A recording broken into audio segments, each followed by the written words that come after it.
Welcome to the Texas Go Radio Show. This is part 3 of the 2000 live stream by Owen Benjamin.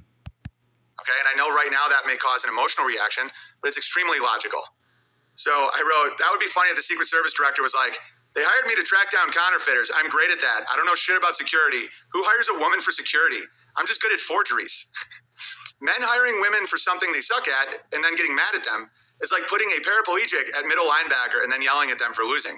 Blaming women for anything is extremely beta cuck cringe.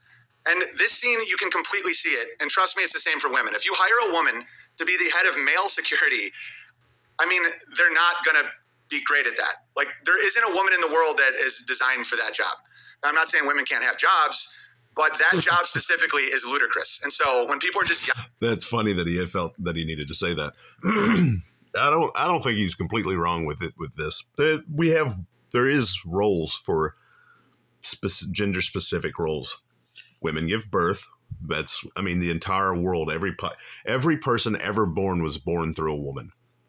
And so, yeah, it's kind of relax a little bit. Let us do some of the other heavy lifting. Calling at this woman who hired her.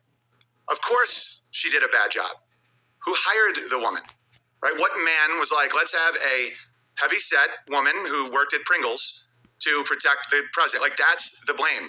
When Elon Musk said that he was tricked into giving hormone blockers to his son because they said he would commit suicide otherwise, that's ludicrous. Okay? The smartest man in the world doesn't know that hormone blockers may interfere with the guy. The problem is he wasn't a president. Well, that's such a convoluted, there's so many things to, but I'm not saying that he's wrong by saying that about Elon, but there's so many things. It's hard to say that whatever he's saying is not true.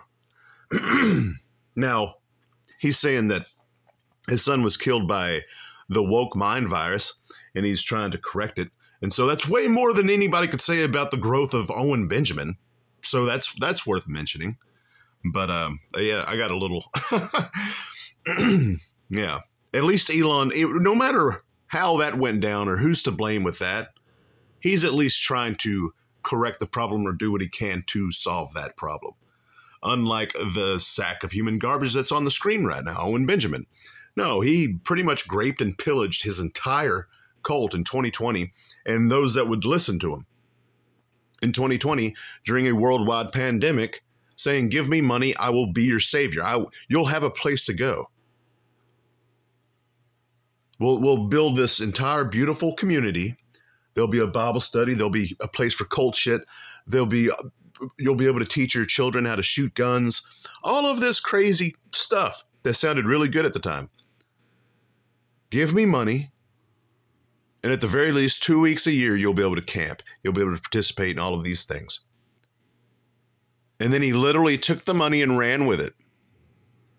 And then now he's not running the same scheme. It's a different scheme where he's saying, buy me land so that I can charge you to be on that land later on so you can participate in my praise and worship service. In my opinion, there's hardly anything good. Everybody's made in the image of God, from what I believe. And so I'm not going to say there's nothing good in Owen, but he tries awfully hard to hide the good from what I've seen. And father. And people think that me saying that is mean. It's not. It's actually compassionate. Okay? Showing where blame and accountability lies is crucial. Like, for example, when I was dating my now wife and I was on the road, she was out with her friends and things went really south for those two. Fortunately, my wife, not nearly as bad. But our friend got assaulted, all right? And it was like the type you... Okay, so he's talking about this. I'm going to go ahead and bring this up. I remember he told this story, but differently back in the day. And the way that he told the story, it sounded as though his wife went out partying, made some terrible decisions, kind of made up something. And it ended up being almost one of those stories of somebody assaulted you. Who are they? Let's turn them in. Well, I don't really remember that. That's kind of how I remember it. Is that really kind of crappy of me saying that? Yes, it is. That's why I've never mentioned that before. But Owen is such a manipulative liar that, that's how I remember him telling the story. And now he's retelling the story as though It's completely different. He lies so much he doesn't know where the truth ends and where the lie begins. You see in movies, it wasn't like he said, she said. It was, I'm not going to get into details, but it was brutal. And so whose fault was that? It was my fault, right? My woman is my responsibility. And if I want to lollygag around the country and be okay with my girl going out and getting drunk with another girl, that's on me. You want to know what I did after? I started planning our escape from LA. I got firearms. We started not getting blacked out drunk. It's not a... He's such a lying sack of shit, dude. Okay, so now the origin of him leaving Hollywood is his wife or his wife's friend getting assaulted. Now, I can understand that there could be multiple factors that go into a decision, but that's not what he's saying. He's saying right now that was the catalyst. You know what I did after that? I started planning the exit strategy from Hollywood. So which is it? Was it the jobs drying up? Was it your woman or her friend being assaulted?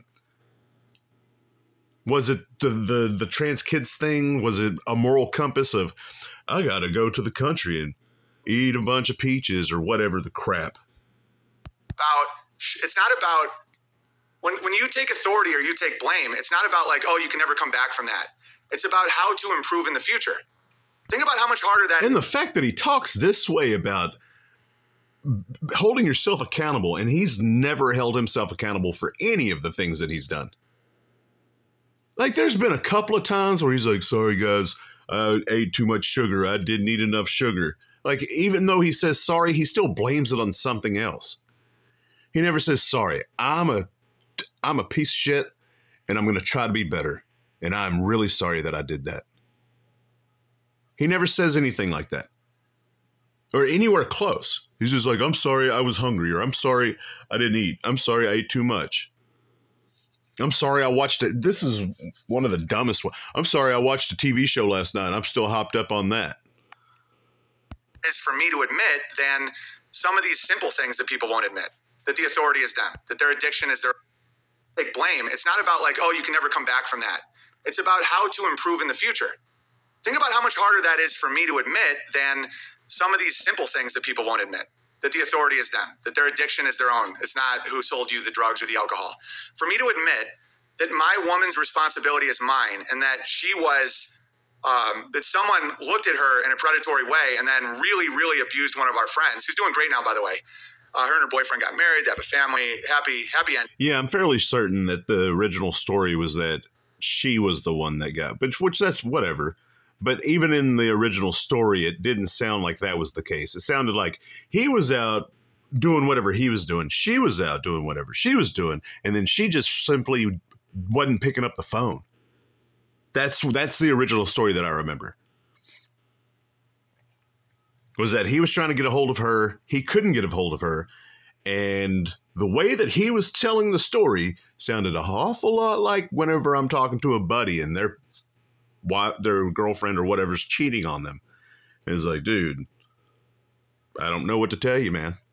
Because I'm damn sure not going to tell you that I think that your woman's cheating on you. I mean, maybe if I knew for a fact, if I saw them, but yeah, not just a hunch.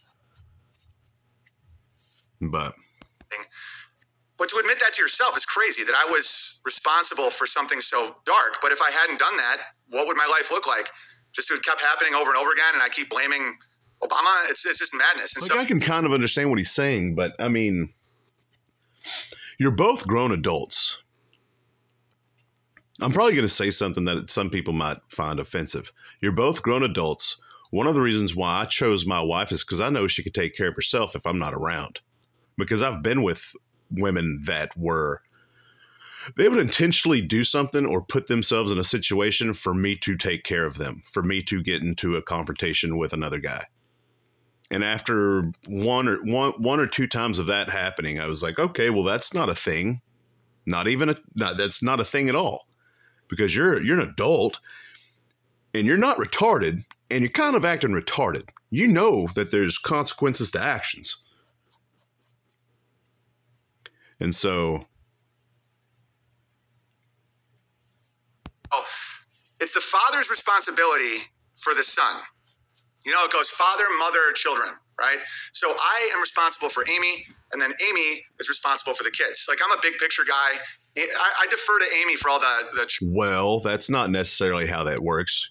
Yeah, it is father, wife, kids, but it's not the dad is responsible for the wife and then the wife is responsible for the kids. It's the dad is responsible for the wife and responsible for the kids, and the wife is responsible for the kids. There's two people responsible for those kids.